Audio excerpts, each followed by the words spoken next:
মর্জিনা, আমার কাপড়টা সেলাই দাও। হ্যাঁ দাদি। আরে জলদি সেলাই করতে দে, আমার আবার আর্জেন্ট মিটিং আছে।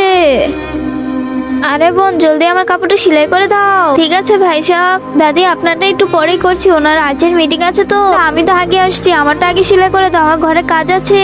আরে আপনি চুপ করেন, আমার অনেক আর্জেন্ট মিটিং আছে, জলদি বানায় দেন। দাদি একটু বুঝেন, উনি ধনী মানুষ তো, ওনার একটু বেশি কাজ আছে। এই নেন ভাইয়া, আপনার কাজ হয়ে গিয়েছে। আচ্ছা ঠিক আছে, চল। আরে ভাই দাঁড়ান, আমার টাকা। এটুক কাজের জন্য আবার কিসের টাকা? এটুকুর জন্য কি কেউ টাকা দেয়? তুই দাঁড়িয়ে আছিস কেন? চল। আরে আমার টাকা। মর্জিনা, আমার কাপড়টা জলদি সেলাই করে দে। হ্যাঁ দাদি, আমি দিচ্ছি। এরপর কি হলো সেটি দেখার আগে নিচের সাবস্ক্রাইব বাটনটি কেউ যদি সাবস্ক্রাইব করে তাহলে তার মা বাবা চিরকাল বেঁচে থাকবে, আর যারা লাইক করবে তাদের মনে আশা যেন পূরণ হয়, আর আমি দোয়া করে দিলাম। ঠিক আছে দাদি, এই যে আপনার কাপড় হয়ে গেছে। মর্জিনা, এনাও টাকা।